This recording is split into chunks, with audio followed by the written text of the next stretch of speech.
Dear students, TG ఎబ్సెట్ 2026 results ఈరోజు morning వచ్చాయి.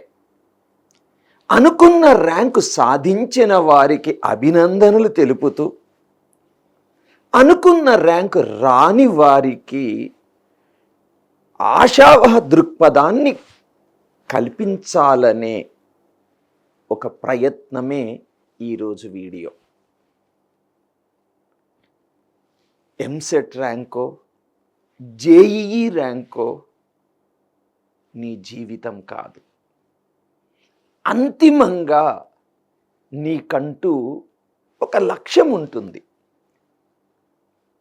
BTech అయ్యాక ఒక మంచి జాబు సంపాదించాలనో, లేదా ఒక స్టార్టప్ పెట్టాలనో, లేదా హయ్యర్ ఎడ్యుకేషన్ పోవాలనో ఏదో ఒక టార్గెట్ అయితే ప్రతి ఒక్కళ్ళకి ఉంటుంది. మరి ఈ ర్యాంకే నిన్ను భవిష్యత్తులో నీవేంటో డిసైడ్ చేస్తుందా? కాదు. ఒక విషయం చెప్తాను. మనము ఒక క్యాంపస్ ప్లేస్మెంట్ కానీ, ఆఫ్ క్యాంపస్ అంటే క్యాంపస్ బయట ప్లేస్మెంట్కి కానీ పోయినప్పుడు ఇంటర్వ్యూ వాళ్ళు అడిగేది, నీకు ఈ కోడ్ రాయడం వచ్చా, ఈ ప్రాబ్లమ్ని సాల్వ్ చేయడం వచ్చా అంటారే కానీ నీ ఐఐటి జేఈ ర్యాంక్ ఎంత, నీ ఎబ్సెట్ ర్యాంక్ ఎంత అని అస్సలే అడగరు. So what matters ultimately for a recruiter, ఉద్యోగం ఇచ్చేవాడు ఫైనల్గా చూసేది ఏంటో తెలుసా? నీ స్కిల్ సెట్, నీ ర్యాంక్ కాదు. అందుకే నేను చెప్తాను, rank is a number. Yes, it's a number. Okay sir, మంచి ర్యాంక్ వచ్చింది, నాకు మంచి తోపు కాలేజీలో సీట్ వస్తుంది, సంతోషం, అభినందనలు. కానీ రానంత మాత్రాన నీవు ఎవరికి తక్కువ కాదు. నేను చెప్పినట్టు నీకున్న లక్ష్యాన్ని చేరడమే ప్రధానమైన పాయింట్. ఎప్పుడు పడనివాడు గొప్పోడు కాదు, పడి లేచినవాడు గొప్పోడు అంటారు. సో నీవు అనుకున్న ర్యాంకు రాకపోవడానికి కారణం ఏంటి? నిజాయితీగా ఒక పేపర్ తీసుకొని రాయి. నాకు తెలిసి కొన్ని పాయింట్స్ ఎలా ఉంటాయంటే, ఓవర్ కాన్ఫిడెన్స్, బట్టి కొట్టడం, ప్రాబ్లం సాల్వింగ్ టెక్నిక్స్ తెలవకపోవడం, లేదు అంత శక్తి ఉన్నప్పటికీ కూడా నెగ్లిజెన్స్, ఇవే ప్రధాన కారణాలు.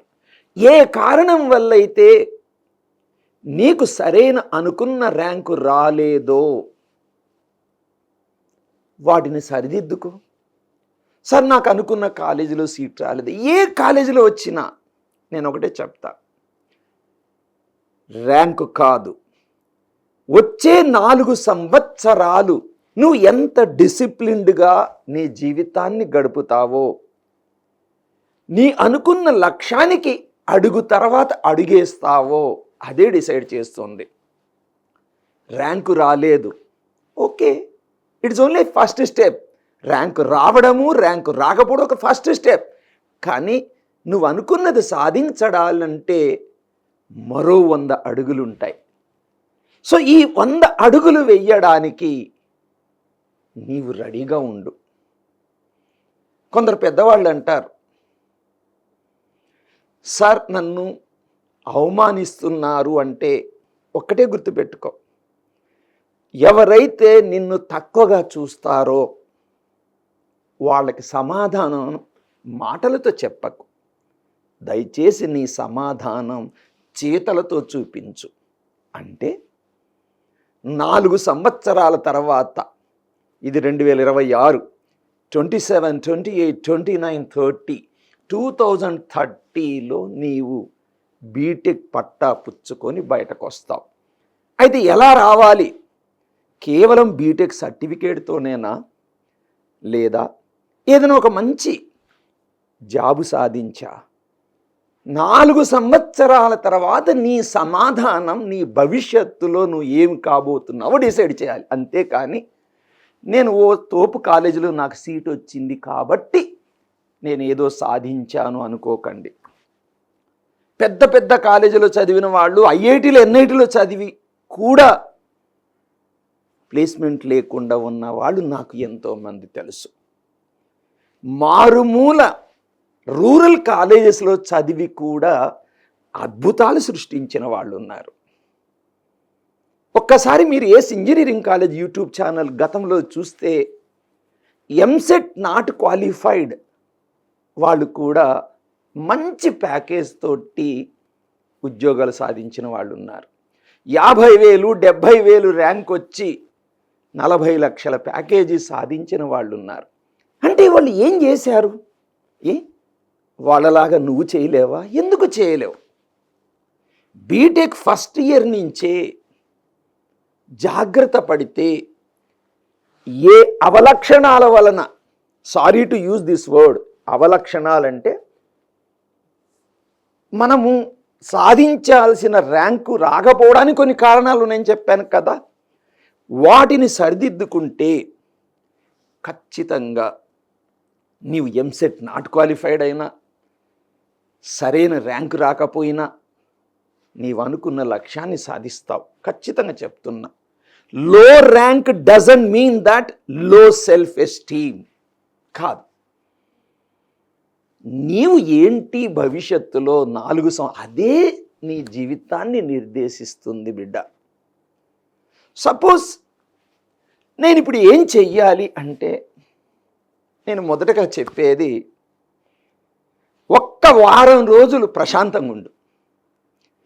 నిన్ను వేరే వాళ్ళతో కంపేర్ చేసుకోకు. వానికి ఇంత ర్యాంక్ వచ్చింది, వాడు రోజుకి 2 గంటలే ప్రిపేర్ అయ్యేవాడు, నేను 4 గంటలు ప్రిపేర్ అయ్యాను.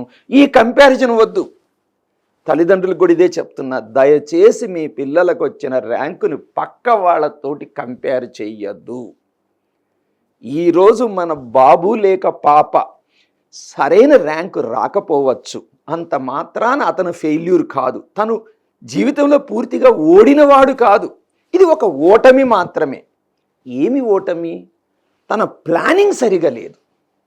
ప్లానింగ్ను సరిదిద్దుకుంటే, ప్రణాళికను సరిదిద్దుకుంటే ఖచ్చితంగా అనుకున్న జీవిత లక్ష్యాన్ని సాధిస్తావు. నేను మళ్ళీ చెప్తున్నాను, నీ ఎంసెట్ ర్యాంకే నీ జీవితం కాదు బిడ్డ. నీ జీవితం సంథింగ్ డిఫరెంట్. సో మొదటి వారం ఇవాళ నుంచి నేను ఒకటే చెప్తున్నా, ఎవరితో కంపేర్ చేసుకోవద్దు, ప్రశాంతంగా ఉండు, నీకు మంచి భవిష్యత్తు ఉండని నమ్మకంతో ఉండు. వారం తర్వాత సపోజ్ నువ్వు ఇంజనీరింగ్ చేరాలి అని అనుకుంటే దగ్గర 2.5 నుంచి 3 నెలల సమయం ఉంటుంది. దయచేసి గాలికి తిరగబాకండి. Communication skills, art of presentation. కొంతమంది మాట్లాడుతూ ఉంటే వినాలి అనిపిస్తుంది, కొంతమంది మాట్లాడుతుంటే డబ్బాలో రాళ్ళేసి గడబడగొట్టినట్టు ఉంటుంది. ఈ art of presentation and communication మీద కొంత శ్రద్ధ వహించు. ఆన్లైన్ యూట్యూబ్ సెషన్స్ కూడా దొరుకుతాయి ఫ్రీగా. లేదు అందుబాటులో ఉంటే ఎక్కడైనా how to become an orator, మంచి వక్త ఎలా కావాలి, దయచేసి కొంత సమయం నీ ప్రజెంటేషన్ అండ్ కమ్యూనికేషన్ స్కిల్స్ మీద వెచ్చించు. ఇంగ్లీష్ వీక్ 2.5 నుంచి 3 నెలలు ఎంతో ఎక్కువ బిడ్డ. ఈ కమ్యూనికేషన్ స్కిల్స్ మీద ఫస్ట్ ఫోకస్ చేయండి. సార్ నేను సిటీ ఓడిని సార్, నాకేం ప్రాబ్లం. సిటీ లేదు, రూరల్ లేదు. English is different, communication is different. English is different, presentation is different. So దీనితో పాటు సపోజ్ నువ్వు ఇంజనీరింగ్లో చేరాలి అనుకుంటావు. సో ఇంజనీరింగ్లో నేను చెప్తున్నాను, మీకు ఆశ్చర్యంగా ఉంటుంది, మ్యాథమెటిక్స్ చాలా ఇంపార్టెంట్. అదేంటి sir? Yes, probability, statistics, linear algebra అంటివి ఒకసారి చూడండి, చూడండి. ఎందుకంటే ఇవాళ రేపు కంప్యూటర్ సైన్స్ సైడ్ పోయినా, ఎటువైపు పోయినా మ్యాథ్స్ అనేది బ్యాక్ బోన్ లాంటిది. అటు తర్వాత పైథాన్. సార్ నేను సివిల్లో మెకానికల్లో చేరాలనుకుంటున్నాను. No problem. ఒకటే చెప్తున్నాను, కోర్ బ్రాంచెస్ సివిల్ లేదు, మెకానికల్ లేదు, ఎలక్ట్రికల్ లేదు, ఈసీ లేదు. నేను 20 సంవత్సరాల నాటి సిలబసే చదువుకుంటాను అంటే భవిష్యత్తు కష్టం బిడ్డ. కొంత సాఫ్ట్వేర్ స్కిల్స్ ఉండాలి. వీటిల్లో ముఖ్యంగా పైథాన్ లేదు, సి ప్రోగ్రామింగ్ లేదు, వెబ్ డిజైన్కి సంబంధించినవి కానీ కొన్ని 2.5 నెలల్లో నిజం చెప్తున్నా 1 or 2 కంప్లీట్ చేసేయచ్చు. అటు కమ్యూనికేషన్ స్కిల్స్ మీద పట్టు సంపాదించవచ్చు, లాంగ్వేజ్ స్కిల్స్ మీద పట్టు సంపాదించవచ్చు. నీకు కావలసిన కొన్ని సబ్జెక్టులు అంటే మ్యాథ్స్ కానీ, పైథాన్ కానీ, సి లాంగ్వేజ్ కానీ ఇలాంటివి కూడా. లేదు సార్ నేను ప్యూర్ సివిల్ మెకానికల్ పోతాను, నో ప్రాబ్లం. క్యాడ్ ఇన్స్టిట్యూట్స్ ఎన్నో ఉన్నాయి, నేర్చుకో. నేను ప్యూర్ సివిల్లోనే పోతానంటాను. మీ ఇంటి చుట్టుపక్కల ఎన్నో కన్స్ట్రక్షన్ జరుగుతూ ఉంటాయి, వెళ్ళి చూడు. సో దయచేసి ఈ 2.5 నెలలు నుంచి 3 నెలలు ఉట్టిగా గాలికి తిరగకు, ఎంజాయ్ చేయి. దాంతోపాటు రోజుకు 3-4 గంటలు నీ భవిష్యత్తులో నువ్వు ఏమి కావాలనుకుంటున్నావో దాని మీద డిసైడ్ చేసుకో. సరే బీటెక్ చేరాక ఏం చేయాలి? నువ్వు అది ఏ బ్రాంచ్ అయినా కానీ రా నాయన, ఫస్ట్ ఇయర్ నుంచే పాసిబులా ఒక ఇంటర్న్షిప్ అంటే ఎవరో ఒకరితోటి సెలవుల్లోనో 10 రోజులో 15 రోజుల్లో ఇంటర్న్షిప్ అంటే ఏదో ఒక పనిలో ఉండు. 1 లేక 2 ప్రాజెక్టులు, సెమిస్టర్కి ఒక ప్రాజెక్ట్ చొప్పున 4 years బీటెక్లో 8 ప్రాజెక్ట్స్ చేయొచ్చు. అలానే సర్టిఫికేషన్స్ అని ఉంటాయి ప్రతి బ్రాంచ్, కోర్ బ్రాంచ్ ఇంజనీరింగ్లో కానీ, సిఎస్ అండ్ ఆల్రెడీ బ్రాంచెస్లో కానీ ఎన్నో సర్టిఫికేషన్ కోర్సెస్ ఉంటాయి. ఇంకా మీరు చాలామందికి తెలియదు, ఎన్నో multinational companies, Infosys, Google, Amazon లాంటి అనేక కంపెనీలు ఫ్రీగా కూడా సర్టిఫికేషన్ కోర్సెస్ ఇస్తాయి. వాటి మీద కొంత ఫోకస్ చేయి, తెలవకపోతే తెలుసుకో. సో ఏ స్టూడెంట్ అయితే సంవత్సరానికి ఒక చిన్న చితక ఇంటర్న్షిప్, 2 ప్రాజెక్ట్స్, 2-3 సర్టిఫికేట్ కోర్సెస్ చేస్తాడో వాళ్ళకి 4 years దాటాక కంపెనీలు నీ రెజ్యూమ్ని కోరుకుంటాయి. నువ్వు ఇచ్చే రెజ్యూమ్లో ఫైనల్ ఇయర్లో నీ ఎంసెట్ ర్యాంక్ ఎవరు అడగర్రా నాయన, నువ్వేం ప్రాజెక్టులు చేసావు. గిట్ హబ్ అనే అకౌంట్ ఉంటుంది, మీకు తెలియకపోతే మీ సీనియర్స్ని అడగండి. గిట్ హబ్ నీవు 4 సంవత్సరాల్లో ఏం చేస్తావో, ప్రాజెక్ట్స్ కానీ మరొకటి చేస్తావో నీ గిట్ హబ్ అకౌంట్లో జమ అవుతాయి. కంపెనీలుకి నీ గిట్ హబ్ అకౌంట్ డీటెయిల్స్ ఇస్తాయి, చూస్తాయి. అచ్చా ఈ పిల్లగాడు ఇది చేశాడు, ఈ పాప ఇది చేసింది.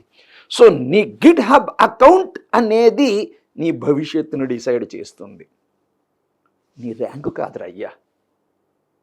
దాంతోపాటు లింక్డ్ఇన్ అకౌంట్, నెట్వర్కింగ్, 10 మందితోటి ఎలా కలవాలి, ఎలా పరిచయాలు పెంచుకోవాలి, 10 మందితో ఎలా మాట్లాడాలి. ఇలాంటి స్కిల్స్ నువ్వు సంపాదించు. నీకు ర్యాంకు రాలేదు, నా జీవితం బర్బాదైపోయింది, ఇవి ఏవి కూడా చెల్లని రూపాయి వంటివి. నేను నిజం చెప్తున్నా వినండి, ఐఐటిలో ర్యాంకు, ఐఐటిలో సీటు రాలేదు, పెద్ద కాలేజీలో సీటు రాలేదు, డోంట్ వరీ, వచ్చిన దానితోటి సంతృప్తి చెందు. ఏపీజే అబ్దుల్ కలాం ఫస్ట్ ర్యాంకరా? కాదే. సుందర్ పిచాయ్, సత్యానాదెళ్ల లాంటి ఎంతోమంది మహానుభావులు, హేమీలు తోపు కాలేజీలోనే చదివారా? ఐఐటీలో చదివారా? చదవలేదు కదా. What decided their destiny? వాళ్ళు 4 సంవత్సరాల తమ ఇంజనీరింగ్ని ఎలా చేశారు, ఇంజనీరింగ్ చేశాక చేరిన కంపెనీస్లో ఎలా వర్క్ చేశారు అదే వాళ్ళ జీవితాన్ని డిసైడ్ చేసింది. మీరు ఒక్కసారి సర్వే చేస్తే ఏ మల్టీనేషనల్ కంపెనీలో కూడా కేవలం ఐఐటీలు టాప్ కాలేజ్ స్టూడెంట్లే ఉండరు, అన్ని రకాల కాలేజ్ స్టూడెంట్లు ఉంటారు. ఎస్, నా అనుభవం. మీరు నమ్మకపోతే మీరు ఎవరినైనా ఎంక్వైరీ చేయండి, లేదా గూగుల్లో సెర్చ్ చేయండి.